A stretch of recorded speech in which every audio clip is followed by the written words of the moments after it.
Okay, this is the section on bookkeeping and taxes for the caller. My name is Gregg Anderson, and I'd like to give you a little bit of the background of why I'm doing this session. I think it was actually a mistake that occurred a few years ago. I'm from Colorado, but for some reason when I call, I sound like I'm from Texas. And John was walking by one day and he overheard someone remarking about me that because of the way I sounded, I probably knew everything about Texas. And John thought they said taxes. So one thing that's not the truth. I lie a lot too. Actually, my qualifications are, I've got a bachelor's degree in accounting from the University of Colorado, and I am not a CPA. I spent 7 years after college doing tax work for a major corporation in Colorado Springs, and for the past 5 years I have been the head of the accounting department for a small corporation in Colorado Springs, one of the responsibilities of which I do the tax returns for the corporation. I have a few clients that I do personal income tax returns for, so I try to keep up to date on the laws, but because of the complexity of the laws, I do not pretend to be an expert on taxes. Taxes are a very complicated thing, which is probably one reason why more than half the people in the United States today hire someone else to do the tax returns. And I see no hope in the immediate future of the Internal Revenue Service simplifying it to any great degree, or Congress. They're actually the ones given the responsibility of either simplifying or complicating things. One of the other things I might, by way of issuing a disclaimer, because of the fact that the answer to particular tax questions can vary with a slight change in the facts of the situation, I hope that you'll be able to listen very carefully when I describe a particular situation and realize that I am, in many cases, generalizing, and that by a slight change in the facts to the situation, the answer could well change. So I hope you will take this into account and realize in the presentation. This slide presentation has been rated PG by the Internal Revenue Service, and parental guidance has suggested some of the material may not be suitable for pre-taxpayers. So if there's any pre-taxpayers here, we might ask that you plug up your ears and close your eyes. The general approach that we're going to use is kind of a shotgun approach in which we're going to cover 3 different areas this afternoon. We're going to talk about bookkeeping first, and then taxes, primarily federal income taxes, and then future planning. Now, there's a quote that I came across in Forbes magazine not too long ago that really applies, I think, a lot to us callers and the callers' partners, and that it said, the more you like something, the less likely you are to notice how much it is costing you. And as you well know, anyone who gets into the field of square dance calling or round dance leadership does so because they enjoy the activity and they want to be a little more deeply involved in it than they perhaps are. And we get so involved in the enjoyment that we get out of the activity that we forget about the $5 that we spent on such and such and the $2.50 we spent on this, that, and the other. So that it really takes some concentration and or a system on our part as individuals to keep track of the cost of the activity. And there are several ways that we're going to explore to hopefully make this easier for you. One of the procedures that I like to recommend is a separate checking account for your activities as a square dance caller.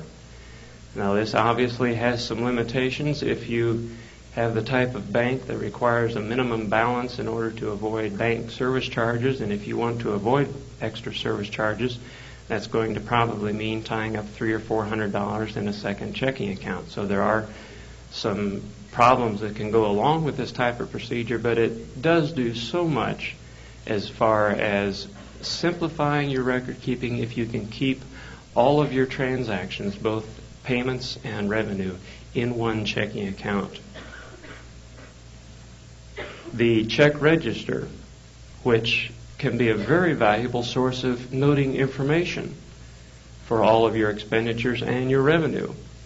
When rent is paid, for example, you merely indicate the normal type information, who the check was made payable to, the date, the check number, and the amount. Dues to a Callerlab convention or whatever. I like to, when I record deposits in the check register, to indicate the date and the name of the club that I called for, so that if I procrastinate and take a little while getting proper work papers prepared, of which we'll see an example of in just a moment, if I should procrastinate, at least I've got the record here in the check register. I personally like to be paid by check because it makes it easier for me to keep track of with the kind of memory I've got. If I forget the next day what I got paid, I can always look at the check and find out. But it's also when you make cash expenditures, particularly at a place like at a convention like this. If you buy a drink for a buddy at the bar downstairs or whatever, and you pay cash instead of having it charged to your room, I think it's important to write yourself a check payable to cash for those expenditures to make sure that you don't forget about that expenditure, so that when year end comes, as you're looking through your check register, you can see that you did have an expenditure for cash and that you will be sure to take that into account when you're filing your tax return at the end of the year. Also, hopefully, if you're doing well in square dance calling, that checkbook will get built up to more money than you want to keep in there, and you may want to just take some cash out for whatever. Well, I always be sure and note that that was for a personal reason, so that I do not take that into account when I do my tax return at the end of the year. Now, I'm kind of a lazy guy at heart, and I don't like to write for deposit only and sign my name on the back of the check, so I had the bank make up a rubber stamp for me to use as an endorsement on all the checks. Most banks will provide this either for a small fee or no fee at all, so I highly recommend you get a rubber stamp to endorse your checks with. Now, I use what is referred to in my own lingo as a triple reference system for keeping track of my calling engagements. There are many types of systems available. This is just one that happens to work for me. It consists of 2 calendars, one of which is a diary, and a chronological order contract file. Now, the contract file, I write down in the lower right-hand corner the date of the calling engagement. And then I have these filed in chronological order, so the topmost piece of paper in that file is the next dance that I will be calling. If I don't happen to get a contract, for example, for a square dance party that I'm going to call for such and such a group, I merely write up a sheet of paper with all the particulars, directions to the hall, what the fee is, who my contact is, etc., and place that as merely a memo record in the contract file. By keeping at least 3 records with dates on it, hopefully this will help avoid ever getting a double booking or forgetting a dance or whatever. I don't believe that one contract file or one calendar is sufficient, because we can all get busy and forget to properly note something, so it's important to have an adequate record in several different places. And you may want to keep, if you've got 2 telephones in your house, you may want to keep 1 calendar at each telephone, just so you don't have to run all over the house every time you get a phone call from someone wanting to book you. Now, we'll come back to the diary in just a moment, but because the theme of this convention is attitude and judgment, I wanted to express one thought, that the correspondence you have with the various organizations that are booking you can reflect your attitude to them just as much as the dance that you call for the club. And whether or not they remember you as the happy caller that called the dance for them a few months ago, or whether your correspondence is written so hurriedly that you come across as the old grouch, may have a great bearing on whether or not they really decide to book you. So use a proper attitude and judgment, not only in your calling engagements themselves, but also in your correspondence to the clubs. Now, going back to the diary record, which is part of the triple reference system, can be just a brief documentation or it can be a detailed record. Now, I like to use mine not only for the future calling engagements, but also to note how many miles I've traveled to that particular calling engagement. And I like to keep track of what size of a crowd we had at that particular engagement, because this will reflect in future years. If I should get a booking from that club, this might give me an idea of what kind of a crowd to expect at that particular dance, which might have a bearing on whether or not I charge that club a flat fee plus some kind of sliding scale. So this can be useful information in the future. If the particular trip that you went on, such as a callers meeting, was not for a calling engagement, you should note again the mileage that you drove to and from that place, and also a notation as to what the purpose of the trip was. If it was to go across town to Joe's to buy some records, or if it was to go to a callers meeting, or whatever the business purpose was. And this diary will become a very important part of your tax records, not only in figuring your business mileage at the end of the year, but also should you ever be audited by the Internal Revenue Service, the diary will become very important at that time. Now, one thing that you should keep in mind when traveling on a trip is whether or not you've got a portion of that trip that is really just a vacation. And here's again where attitude and judgment come in, such as perhaps this Callerlab convention. I'm sure some of you either arrived early or are planning on staying over after the convention. And certainly from the Internal Revenue Service viewpoint, it would be very difficult to justify deducting all of the expenses, which would include part of a vacation. Well, there are no precise rules on something like this, but I think in your own mind you can pretty well decide whether, if the primary purpose of the trip was for business purposes, there would be absolutely nothing wrong at all with 100% of the travel cost being taken as a business deduction. That is, of course, unless you come from, let's say, New York to Florida by way of Colorado. I would question whether all that would be business. So, unless, of course, you were calling dances along the way. So, again, this is an area where you can use attitude and judgment to come up with a proper distribution of expenses between personal and business. Now, one of the work papers that I use is nothing greatly detailed or not anything. Rusty, can you check the focus on that again, please?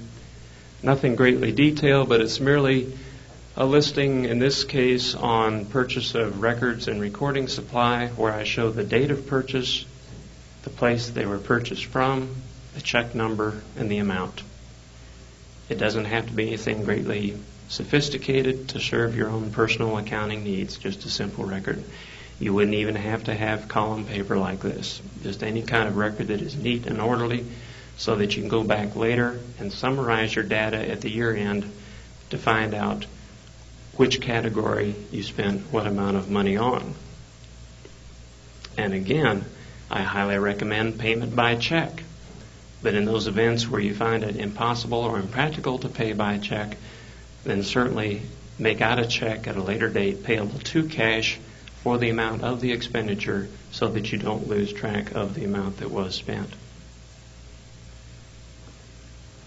One other point that I won't dwell on, but if you ever find yourselves in the situation of conducting a class situation perhaps, where you do not have a representative from the club to handle the money at the door, or your spouse is not able to attend with you, a little money box cashier can come in quite handy, where you prepare envelopes ahead of time for the people in the class with the amount of money that they owe.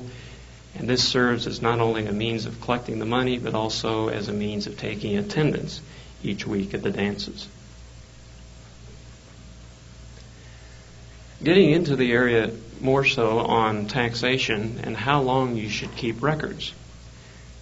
The Internal Revenue Service recommends that you keep detailed receipts for a period of 3 years following the date of filing your tax return. Or if you should get an extension to file your tax return. If you do not file it on April 15th, but you file it 3 months later than that, then your 3-year period would run from that later extended period of time.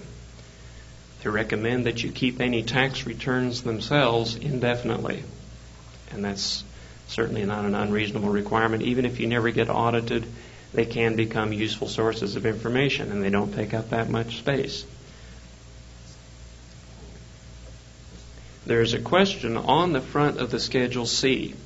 Schedule C being the profit or loss from a business or profession, which relates to, did you deduct expenses for an office in your home? This is a question that has just appeared in the last few years on the Schedule C, and it is an area that is receiving a renewed amount of interest from the Internal Revenue Service on their audits. It is by no means a completely black and white issue. It's not a clear-cut issue. There are hazy guidelines available, but if you have a particular room in your home that you use entirely for square dance business and for nothing else, and if you can substantiate the types of activities that you use that room for example, if you write articles for a publication, if you do a certain amount of research to prepare yourself for dances, any of these types of things that are related to your square dance area, correspondence, etc., you certainly have a strong argument for deducting an amount on your tax return for an office in the home. There are some traps to avoid. For example, if you do not have, say, a bathroom off of that office, you would not be able to deduct any of the water in your utility bill. If you do not have, let's assume you have electric baseboard heat, but you've got a gas stove in the kitchen. Since you're not using any gas in the office, obviously you would not be able to deduct any of your gas bill as part of the business expense. So they will take a look at things like this to make sure you're not taking unreasonable deductions for particular items. If you've got a 9-room house, it's perhaps not unreasonable to take 1/9 of the year's depreciation as an expense for your home office. But again, this is an area that has been tested in the courts. There appears to be more leniency recently in court cases than there was when the 1976 Reform Act was first passed, and this became such an issue at that time. I personally don't take a deduction on my own tax return for an office in the home, just because the amount of expense that I come up with is so minor, I figure it's not worth the hassle. But I'm not saying that there are not those among you who would not be perfectly justified in taking such a deduction. One of the traps that you can fall into, you may be aware of the tax law that involves selling your home, and should you sell your home at a profit, there is a ruling that states you do not have to pay tax on that profit if you buy another home that costs more than the gross selling price of your prior home. The only caution that relates to a home office in this case is the IRS can make you recognize a portion of that gain if you have taken a deduction for an office in the home. I don't necessarily expect anyone to remember that, but if you sell your home and you're taking a deduction, you might ask your tax accountant to refresh your memory on that particular item. As far as equipment is concerned, just so I don't have to recompute depreciation every year, when I buy a piece of equipment, I like to write down at the time what it cost me. And don't we wish we could still buy a Hilton for that? And then I go ahead and prepare an amortization schedule of the amount of depreciation to be claimed on my tax return each year. Now, I don't believe there is any magic number of years over which to depreciate your equipment. I myself only call on the average twice a week. I've got 2 amplifiers, so I would imagine that those amplifiers would last me a considerably longer period of time than they would for some of you others who might be calling 5-6 nights a week. So your period of depreciation of equipment could be considerably shorter than mine. But I want to come back to what time period in just a moment when we talk about another tax advantage that's associated with this. Now, the depreciation on the tax return is written out on the back side of the Schedule C of the Form 1040. And this schedule asks that you show some detailed information as to the date the property was acquired, the cost, the amount of depreciation taken in prior years, depreciation method, and the amount of the depreciation claimed on the return for that year. Now, getting back to how long you should depreciate equipment over. If you bought a piece of equipment for $595, the federal government will allow you to take as a tax credit. Now, this is a credit directly against your tax liability, not a deduction, but a credit directly against your tax liability of 10% of the cost of that equipment. This is called investment tax credit. You can take that full 10% of the cost if you depreciate that asset for 7 or more years. Since I can be fairly certain in my case that I would have the equipment for at least 7 years, I would be foolish to depreciate it less than that, thereby missing out on a portion of this investment tax credit. And you're not limited in investment tax credit to just equipment, and we'll come back to that in a moment. Now, investment tax credit can be used as a tool in really determining what your equipment is costing you. If it costs $1,000 out of pocket, that doesn't really mean that it cost you $1,000. Now, you might say that the argument that I'm going to advance now is merely a rationalization that we callers use to tell our spouse to convince them that we really ought to buy that new piece of equipment. But I don't like to look at it that way. I never rationalize, I plan.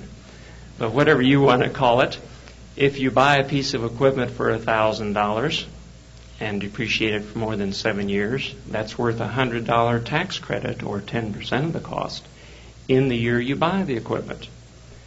Also, assuming that you were going to depreciate that equipment, all of the cost of it, over the life of the equipment, and assuming that you were in the 30% tax bracket. In other words, you were going to depreciate $1,000 over a 7-year, 8-year, 9-year, 10-year period, whatever. During the life of that asset, you would have taken tax deductions of $1,000, and in the 30% tax bracket, that means you would have saved $300 of income taxes. So that equipment that you thought cost $1,000, in this example, really only cost $600. In other words, Uncle Sam, which I realize is us, is really helping buy that equipment for you. Not a bad deal. Perfectly legal. It's there if you want to take advantage of it. Now, as I indicated a little while ago, equipment like sound equipment is not the only thing you can take investment tax credit on. And if we can get this to go to the next slide, we'll be all right.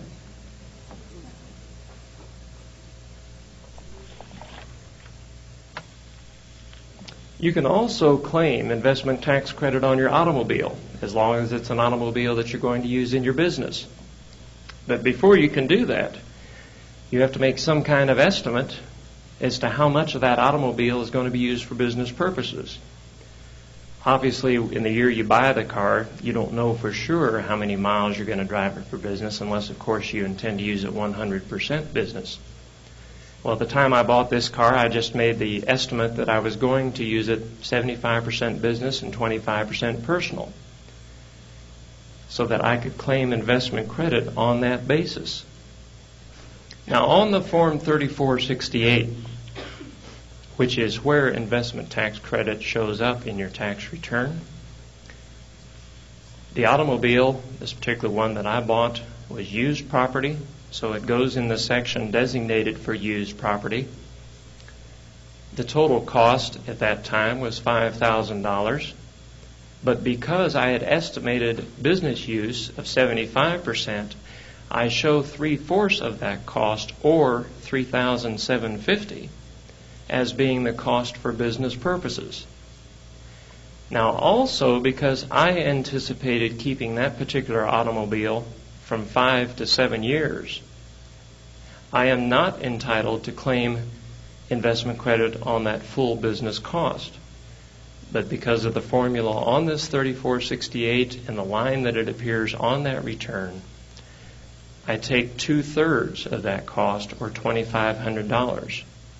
That $2,500 then is the business portion of the cost of which I am allowed to claim investment credit on. The term used by the IRS is qualified investment. That appears on the 3468 along with any equipment that I may have bought in the same tax year. The investment credit on the car would have been $250 at 10%, and the investment credit on the equipment, $59.50 at 10%. So in other words, in the year I bought that car, the government paid me $250, which appeared on my tax return as a credit. Now, the question would arise, what if I was incorrect in my estimate of 75% business, 25% personal? Well, the IRS has another form for this that you would use in a later year. If I disposed of this car after 3 years, there's another form that I would do a recomputation of investment credit and pay back part of that $250 to the government. But it's better to estimate too high, both in number of years that you're going to keep an asset and percent business that you're going to use an asset for, because you can't go back later very easily and take additional investment credit. So it's a one-shot deal. So I'd rather claim too high business percentage and too great a number of years, because I can always pay back to the IRS what I took in an earlier year.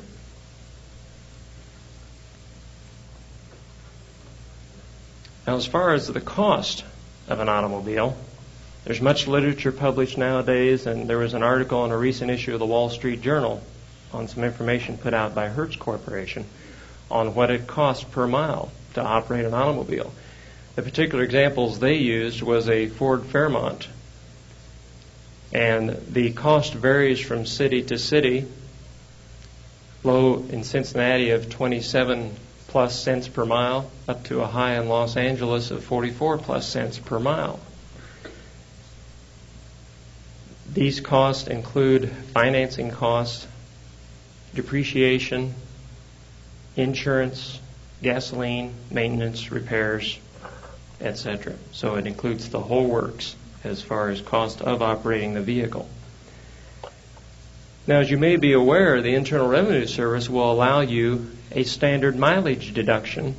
This year, it happens to be, this year meaning 1979 returns that are being filed now, of 18.5 cents per mile. Well, that may be a figure that's higher or lower than your actual cost of operating your vehicle. If you don't keep detailed records to tell you how much it's costing to operate your vehicle, you may not be getting the best tax advantage on your business use of that automobile. Now, in computing cost of operating a vehicle, depreciation is one of the items that needs to be taken into consideration. As you know, if you buy a new car, the moment you drive that car off the lot, it is worth considerably less than what you paid for it. And this is what we refer to as accelerated depreciation. In other words, in the earlier years of ownership of that vehicle, there is a greater amount of depreciation that applies to that vehicle than there is in the later years. For tax purposes, I highly recommend using what we call straight-line depreciation. Straight-line depreciation, while it does not represent reality, in other words, if you have a car costing X thousands of dollars and you're going to depreciate it over so many years, you might take $1,000 depreciation in each year of the life of that car. In actuality, as I said, that doesn't represent reality, but here's why we suggest using straight line. If you use straight line depreciation along with the other cost associated with the cost of operating your vehicle, you can flip-flop from one tax year to the next, back and forth between actual cost per mile or standard cost per mile. Now let me show you an example to illustrate what I mean. In this particular case, we're assuming an automobile which costs $5,000. Now this, as yet, is not making any distinction between personal and business use. This is the full cost of the auto. Estimating that when it's sold, and in this case this was assuming it would be sold in a 5-year period of time, that we'd probably be able to trade it in for $1,275, which gives an amount called depreciable basis of $3,725. Again, because we had assumed we'd be depreciating this over a 5-year period of time, that means 20% of that depreciable basis will be taken as depreciation in each year of owning that car. In this particular example, that amounts to $745. The other costs during this year, in this particular example, gasoline and maintenance, tires, supplies, etc., insurance and other. These are not categories that you have to feel compelled to use. They just happen to be categories that I find useful in my own instance. Total expense in this particular year was $1,222. Now here's where that diary comes into very important use. The diary that you've been keeping all year long, very dutifully writing down the amount of mileage that you spent on each particular business trip, calling engagement, meeting, or whatever. Total up all that mileage for the calendar year, in this particular example, a little in excess of 4,000 miles. Now also, you very dutifully wrote down what the odometer reading was on the car at the beginning of the year and the end of the year, didn't you? So you know how many miles you put on that car in that year. With those two numbers in mind, you can compute what percent of business use that car was put to during the year. In this case, 67.5%. That percent of business, when applied to the total cost for the year, gives the business deduction to be claimed on the tax return. Now, before we actually take that deduction, but let me do show, it would go on the front page of the Schedule C on the line called Car and Truck Expenses. That's where the $825 would appear in this case. Before we decide for sure if that's the dollar amount of the deduction, we want to take a look at the standard mileage rate. A couple of years ago, before 1978, the Internal Revenue Service would only allow 15 cents per mile as the standard rate. Based on that same number of miles in the example, that would have given a deduction almost $200 less than the actual expenses involved in this particular example. So for that particular year, there would have been no question. Take the actual expense. That gives you the greater tax deduction. In 1979, being able to use 18.5 cents per mile, that gives the deduction which is only $20 less than actual. You may decide in your own instance that for a $20 tax deduction, it's not worth the potential of going through an Internal Revenue Service audit. And maybe you'd rather just claim the standard mileage of $805. Now that alone won't guarantee that you'll be free from an audit, but you may decide in your own case that that is not significant enough to make it worthwhile taking actual cost. Now, let me point out also that the actual costs that were included in that example did not take into account financing charges on purchase of the automobile. As you know, if you itemize deductions, you can take an itemized deduction for the interest that you pay on various types of loans, among them being automobile loans. So for that reason, that would have been taken in this case as an itemized deduction and not even bring it into the realm of the business expense. Whereas the average cost per mile, which was mentioned in that article in the Wall Street Journal, did take finance charges into account, which is why we get such a disparity. I believe this works out to something like 25 cents per mile actual cost, maybe a little less than that, whereas some of those examples showed up to 44 cents per mile, which did include financing charges.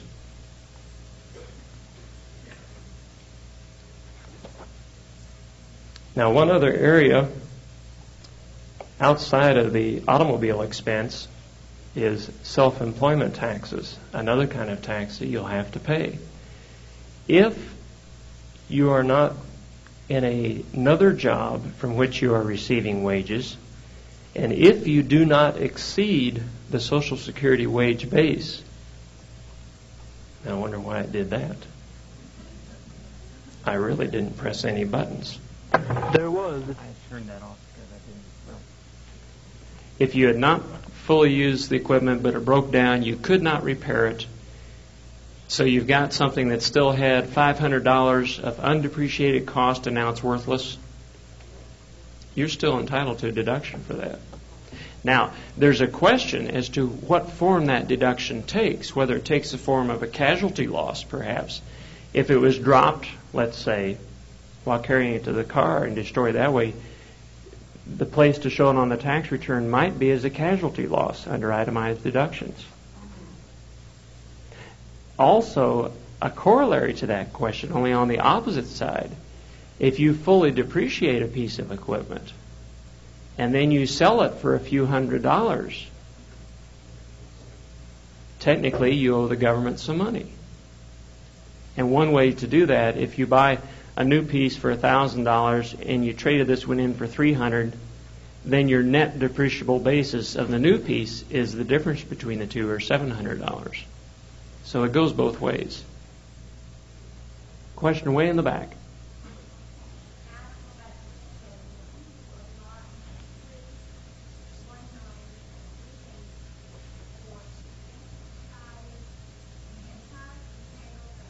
I'm glad you asked that. It's a good question. The question is, when you do charity work like calling dances for Cancer Society or whatever, how do you handle that on your tax return? Unfortunately, the Internal Revenue Service feels that your time is worth nothing.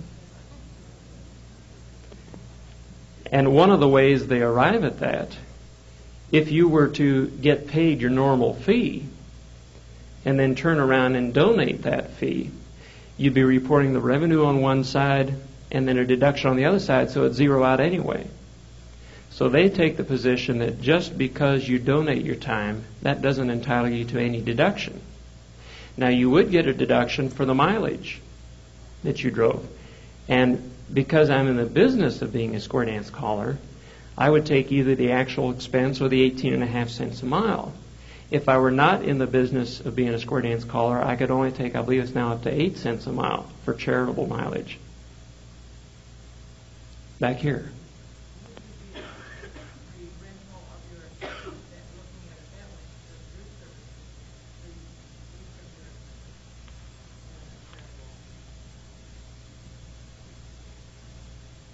In other words, if you use your equipment for a charitable event and there's no actual exchange of money,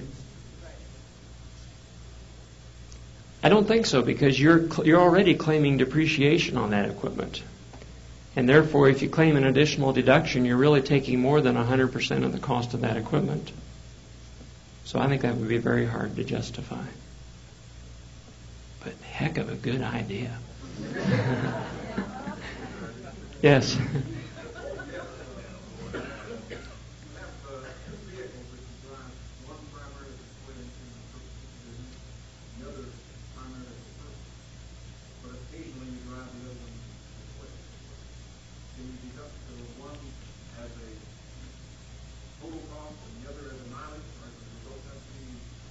Okay, the question is, if you actually end up using more than one vehicle for square dancing, how do you take your deduction there? Before I answer that, is there anyone here from the IRS? I occasionally use my other car for square dance business, just because of convenience or whatever. But in my case, it's such a minor amount that I go ahead and write down in my diary the fact that I went 13 miles to a caller's meeting or whatever. And then at the end of the year, I just figure that in as part of the total mileage of my business car. And it's so negligible that it doesn't make any sense to try to keep track of the two. Now, on the Form 2106, which is a form that you use on a tax return, which you can use in claiming business expenses, on the back side of that form there is provision for having more than one business vehicle. And you get into an allocation problem, total miles for each car, total business miles for each car, total expenses for each car. So it really gets complicated, and best to avoid if at all possible. If you're taking standard mileage, there's no problem. But one other point I did not make on standard mileage. If you've got a car, a real junker, built back in 19-aught whatever, that's depreciated, well, that's probably not a good example because that'd be worth something. But let's say a 1945 Hudson or whatever that's depreciated down to nothing, you cannot take the 18.5 cents a mile. 10 cents is all you're allowed. Question way in the back of the lady in the green. Okay, the question is, you bought a new car last year, you did not take depreciation on the tax return last year. Do I assume then that you took the standard mileage rate? Okay. You can still, this year, take actual cost if indeed actual cost is a greater figure. However, if the backside of various tax return forms that relate to depreciation always have the statement at the top, depreciation allowed or allowable in prior years. So if the car cost you $10,000, just because you missed out and did not take depreciation last year doesn't mean that you can start depreciating a $10,000 car.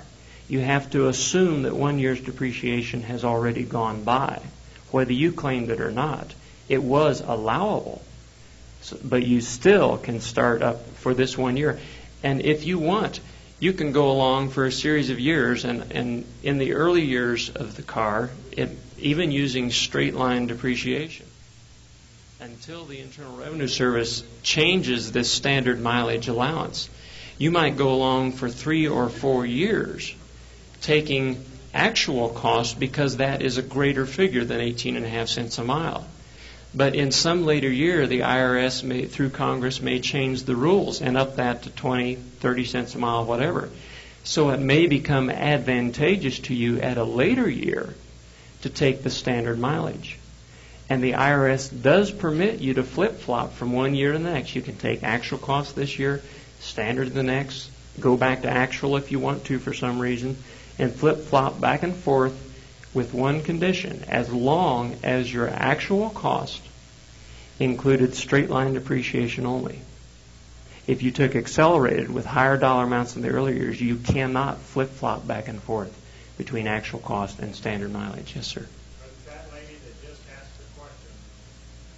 Amended return to change your figures for the last accounting period, 1978, if that's what you're talking about, or 1979, whatever. Now, obviously, if you're having an accountant prepare your return, the additional amount of the deduction has to be worth what you're going to pay the accountant to file a return. But yes, sir, you can file an amended return.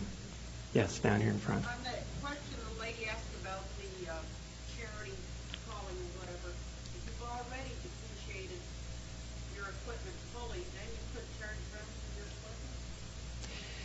The question is, if you've fully depreciated your equipment and you're doing something for charity, can you charge rental for the equipment? You would actually have to receive the rental income. But in that same case, if you receive the rental income and then turn back and donate it, you've still got offsetting deductions and therefore nets out to zero. Yes, Ken? Would you ask the membership here how many have been audited by the IRS within the past 5 years? Good question. Has anybody been audited by the IRS in the past 5 years? Got one. Was it because of square dance calling or purely just a random type audit? Or I don't want to get too personal, but if you don't mind sharing with us. I'm an independent contractor and also product business.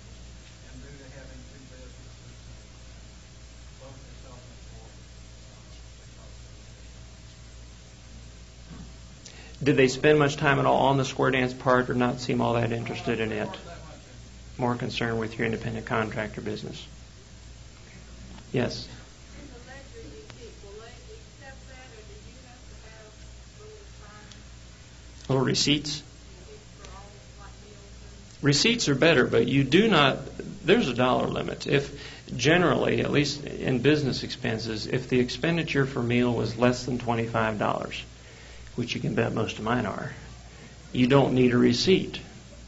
Now, I like to keep records, so if I can get a receipt, I get one. But they will accept other documentation. Now, it's going to look a little phony if you've got a ledger and all the entries are made in the same color ink as if you all wrote it on one day.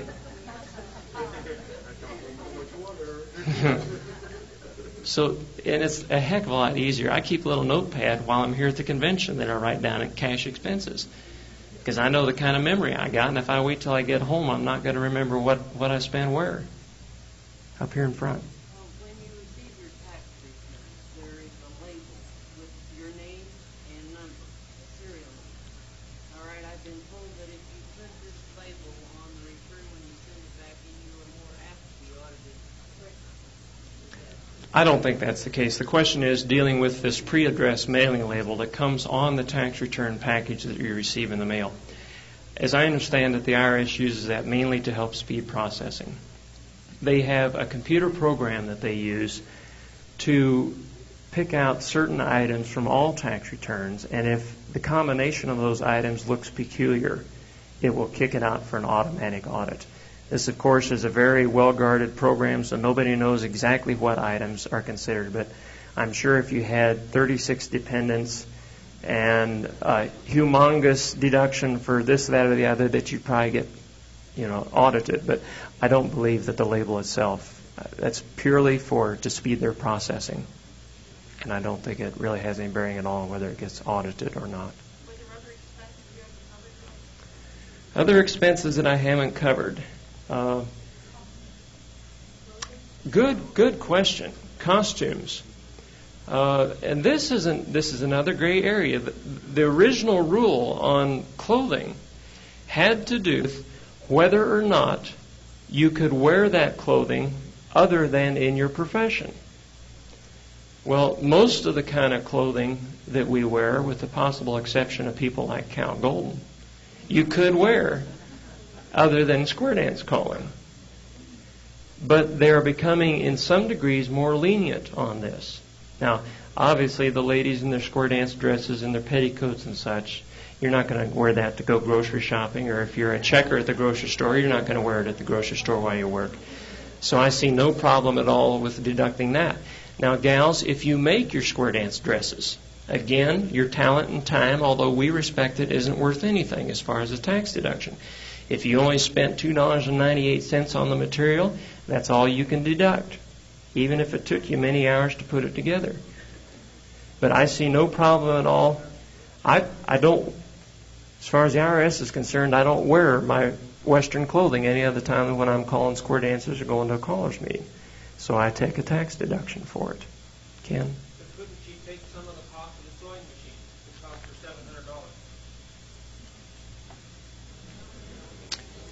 $700? Gray area. Gray area.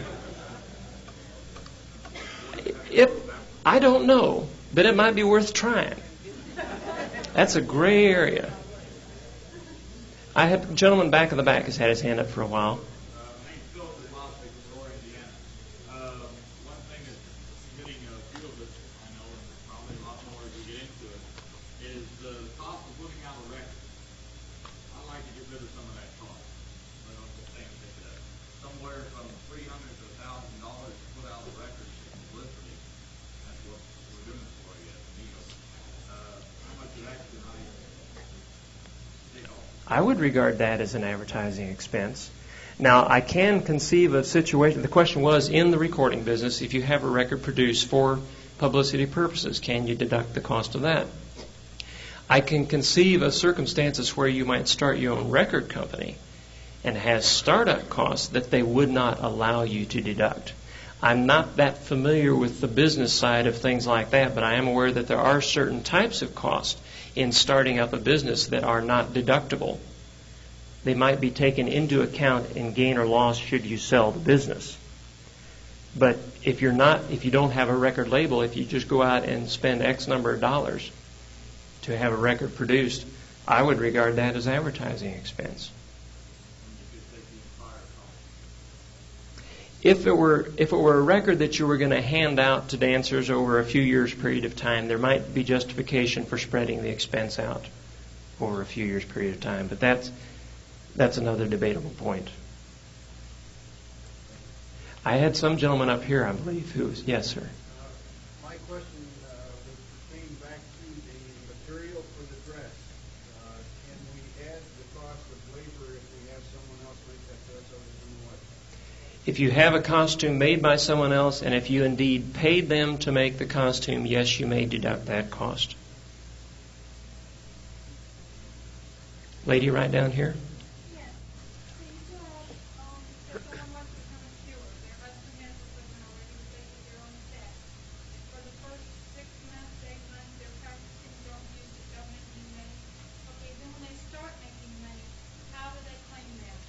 Okay, the question is, at what point in time do you start taking a deduction for expenses that you have when obviously most of us start in this business, whether it be square dance calling or round dance instruction or whatever, purely for the enjoyment of it.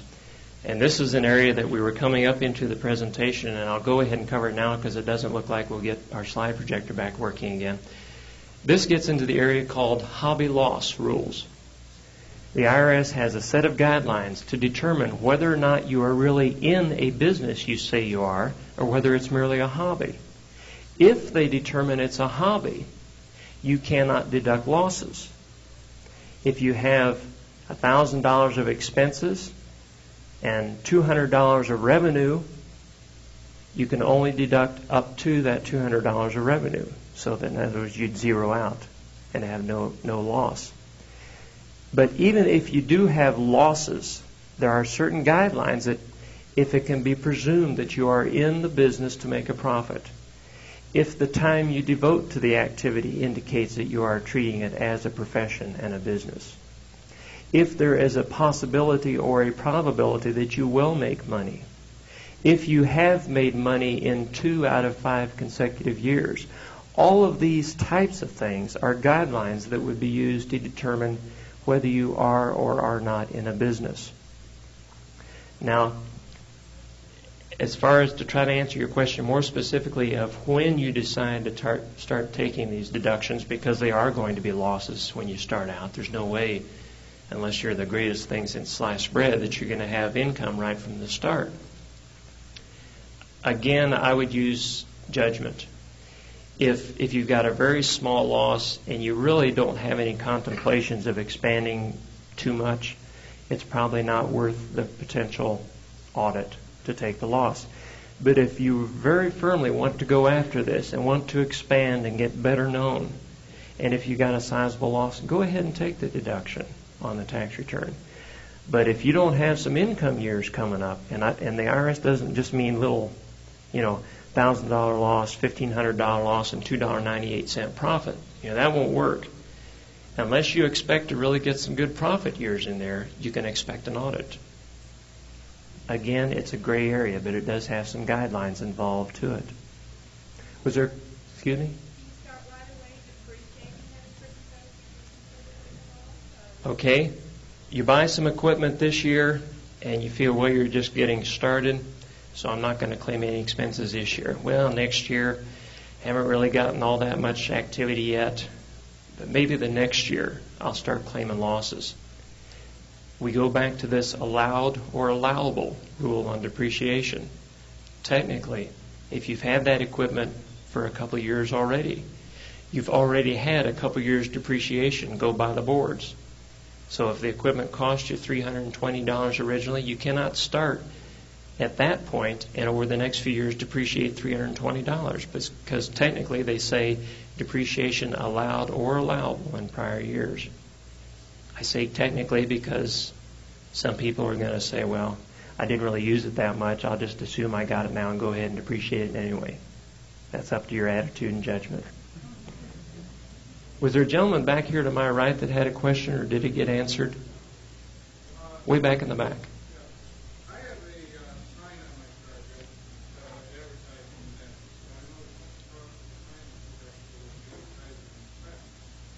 What about the percentage of personal use on my personal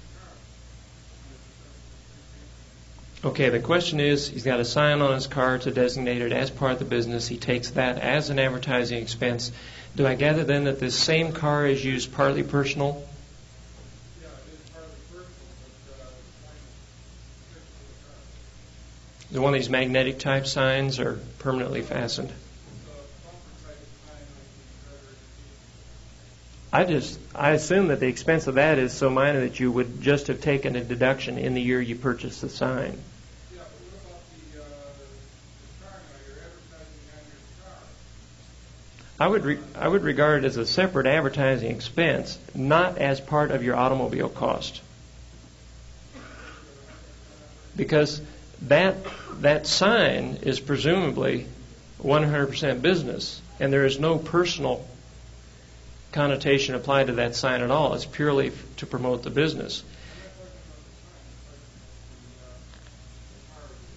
Well, the car itself would go along with these guidelines of what percent business and what percent personal. Pardon me? You cannot take 100% business on the car if you do not drive it 100% business, no.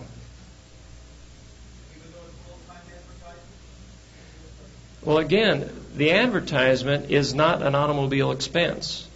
The advertisement, even though it's on the car, I would regard as an advertising expense. And when you total up your automobile expenses, I would not expect that sign to be included in the expenses.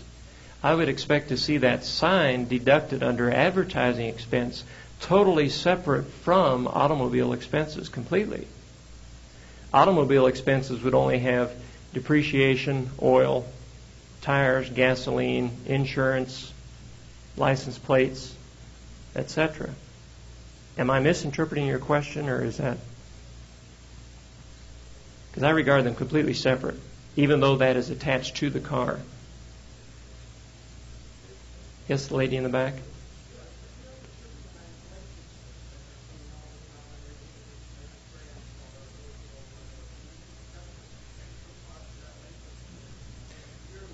The question is, on a personalized license plate, can you deduct the cost of that? I certainly hope so. Because I do. I've got a license plate that says caller, and that costs in Colorado $35 for the first year and $25 every year thereafter, and I just deduct that as advertising expense. Of course. It's all business. But not the new tax, right? Just the cost of the extra cost. Yeah, the extra cost. Now, in addition to that extra cost, that extra cost is paid for in a separate check. When I renew my license, I get, through the county, an ownership registration receipt, which has, in Colorado, both a property tax and a license fee on that. And that's paid totally separate from this extra cost for a personalized license plate. On that registration fee and ownership tax, I just take X percent as a deduction. I include that in with all of my automobile costs, and whatever the percent of business in that year is the amount of deduction that gets taken in that year. Gentleman in the back.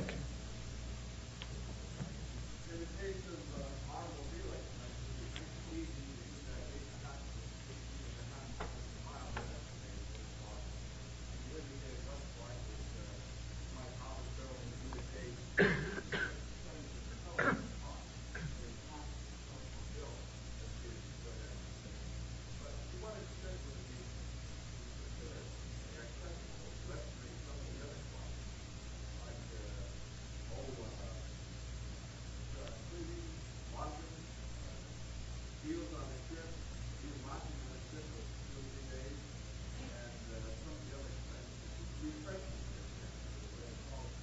Okay, the question is, to what extent can you safely estimate other costs? We talked about estimating certain types of costs like telephone. To what extent can you estimate other costs? The more estimation that is included in your return, the more risk of getting your dollar amount of deduction changed on audit. Now, if you never get audited, it doesn't matter. But I wouldn't want to, it's such an easy thing to do, to write down the amount of the expense. We can procrastinate about it, but it's really not that hard. Now, it's not the kind of thing, if you take you got national traveling caller coming into town to call a dance and you're going to take him out to dinner beforehand. Well, you don't want to sit down there at the table while he's eating dinner writing down how much this meal is costing you. You want to wait till later. You don't want to give him a poor attitude and judgment type figure on you. So you want to wait till later, but it's really not that hard to write stuff down. It's just a matter of training yourself. Question up here. Question is on the post office box. Is this post office box used both for personal and for business? Okay. I would see no problem with taking part of it. And, you can get into all sorts of, what part. You take half. Do you count the number of letters you get in a month and take that, There's all sorts of ways you can do it. And as long as you're reasonable about it, I don't think the IRS is going to question it. Now, if you've got any more questions, hold them for just a few moments, because I do see we've only got about 15 minutes left, and there were a few other points that I did want to cover in the area of future planning that we haven't gotten to.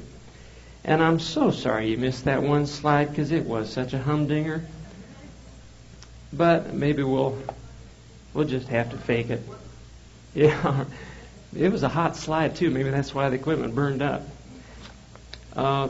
Before we go on to future planning, one item about insurance that I want to mention. Check your insurance policy.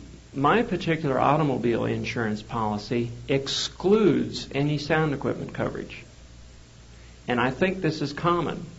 So if you have any doubts at all about whether your sound equipment is covered in your automobile insurance policy or your homeowner's policy, you better check into it. My homeowner's policy will not write insurance riders on sound equipment either. I found an out in that I belong to two different callers associations, and one of them, the Denver Callers Association, took out a group insurance policy on sound equipment.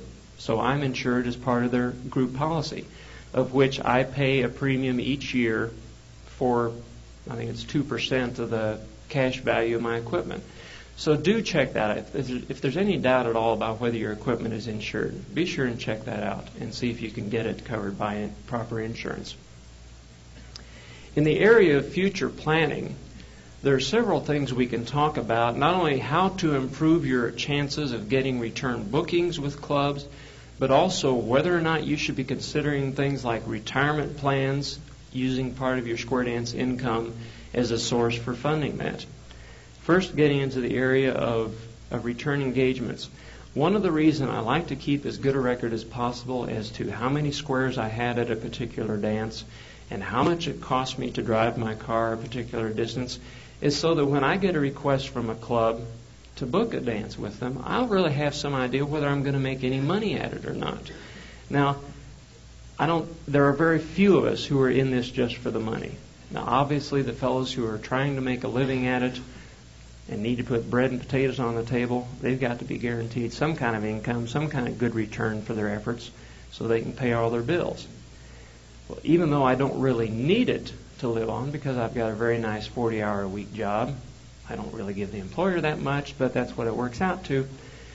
There are things that you can do to, kind of protect yourself, because it doesn't make any sense unless you're going into a new area and you want to get known, and that's the exception. You can charge a less than normal fee if you particularly want to get known in a new area.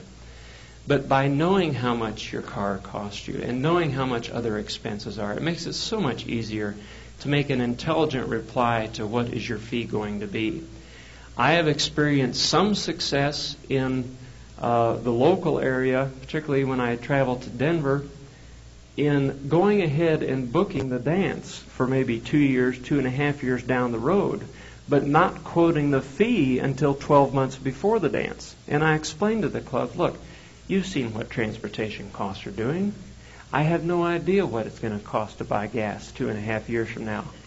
If it's okay with you, I'd rather wait. I'll book the dance now, but I'll quote the fee, and it'll be a fair one, a year before the dance. And most of the clubs have gone along with this. So it gives you a little bit better edge in quoting a fee that will ensure you a fair return on your effort. Now, getting to the area of retirement plans, as many of you have probably been reading in the newspapers, there's serious questions whether or not Social Security is going to be enough to cover what needs we may have. Whether you have another job that your employer and yourself both are paying into Social Security, or whether you're paying the current 8.1% self-employment tax to go in toward Social Security, you can't really count on whether that's going to be enough.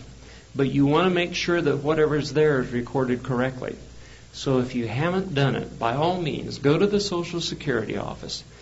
Get a little postcard form that they have available there that you can fill out your name and Social Security number, and you mail this form into the Social Security Administration. In return, you'll get back a computer printout that will show the dollar amount of Social Security wages that you have been earning over the past many years. And when you get that, if you've got tax returns or wage statements or other evidence that shows a greater figure than what is on that statement, contact the Social Security Administration and get it corrected. Don't wait till you retire and start collecting it to find out that all your records weren't correct. Do it now. A couple other points on retirement plans. Because you are self-employed as a square dance caller, you can have your own retirement plan called a KEOGH, K-E-O-G-H plan, or HR-10 as it's sometimes called. This is a retirement plan for self-employed individuals. You can put in, I believe the figure is 15% of your net earnings from square dance calling, is your bottom line net income. 15% of that can go into a KEOGH plan. Several institutions can set up such a retirement plan for you. You can go to a bank, a savings and loan, stockbroker, and set up different. You can have a mutual fund, a certificate of deposit. There are several types of investments available, and I'm not in a position to really recommend one or another types for you. But that is a possibility. You can have a KEOGH plan on your square dance calling net income even if you are covered by a pension or profit-sharing plan at a full-time job. I am covered under the profit-sharing plan at Maytag Aircraft where I work, but I can still have a KEOGH retirement plan on my square dance income. Now, I'm not able to put much in it because of that 15% limitation, but there is a way there's an exception that will avoid that 15% limitation. Let's take the example of a fellow who makes less than $15,000 of adjusted gross income. Now, this is excluding his spouse. Just that individual makes less than $15,000 adjusted gross income. Because he makes less, he can ignore that 15% limitation for a KEOGH contribution and contribute up to $750 per year, or the amount of his net income, whichever is less. In other words, if you had $1,000 of net income from calling, if you made less than $15,000 adjusted gross income from all sources, you could contribute $750. Whereas for the individual who made more than $15,000 adjusted gross, he would be limited to 15% or $150 of that $1,000 net income from calling. Adjusted gross is labeled on the tax return, and it's the bottom line on the front page of the Form 1040. So it includes income from all sources, including square dance calling. Now, if you don't wish to have a KEOGH plan, there's another type of retirement plan that you may have heard of called an IRA, an individual retirement account. You can take a tax deduction, again, for this type of retirement plan to the extent of no more than $1,500 per year, and it's based as a percent of your adjusted gross income. Both the KEO and the IRA are tax deductions from adjusted to arrive at adjusted gross income. You cannot have an IRA if you are covered by a profit or pension plan of your employer. Again, in my own example, I cannot have an IRA because I am covered under a profit-sharing plan from my full-time employer. You can have a KEO even if you are covered. So those are the basic distinctions between the KEO and the IRA. Now we have just a few moments left. I saw some hands way back in the back.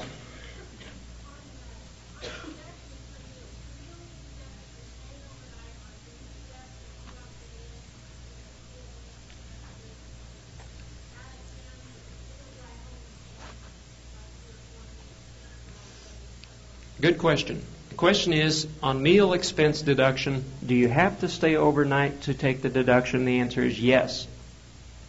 If I drive up to Denver in the afternoon to the callers meeting, have dinner before the meeting, go to the meeting, come home, I cannot deduct that dinner. However, if you want to be a little generous and your buddy goes with you and you want to buy his meal too, and have a conference, that's a business entertainment expense. Now, you still got to pay for both of them. You can't have him pay for his and give you his receipt. That doesn't work. You got to pay for both of them. And it may be questionable how good a friend he is, whether you want to pay the extra money just to take a smaller tax deduction. You know, economically, it doesn't work. But if you're a good friend, you might do it anyway. Yeah, same type of rule. I think it's a little more questionable if you were to write down meal expense for self and wife to discuss upcoming calling engagements. That's a little shaky. But a good idea.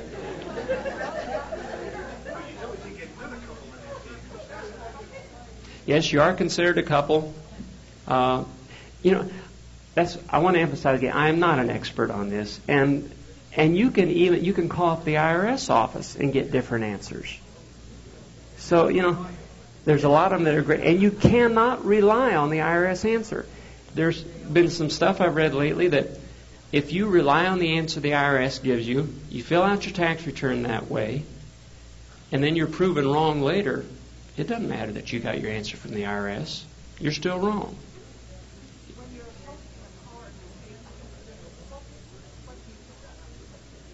When I am hosting another caller who comes in from out of town, let's say, and as part of the courtesy I'm going to buy his dinner, I show that under entertainment expense. Be sure that you show the name of the caller, the dollar amount, and the name of the restaurant. And if there's more than $25, keep the receipt. Way in the back.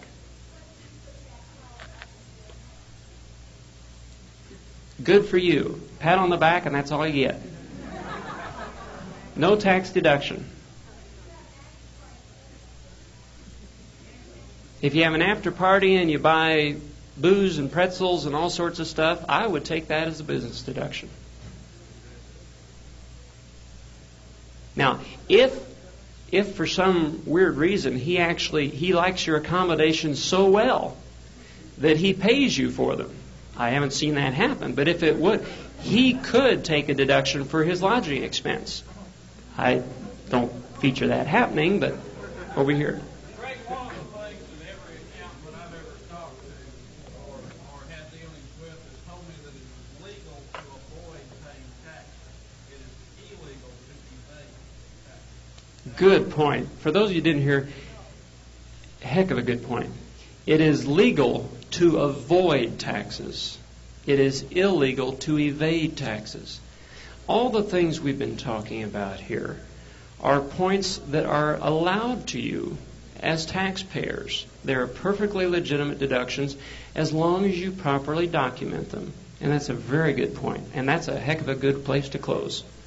If you do have more questions, I'll be here at the convention until the end. You can either give them to me while I'm here or send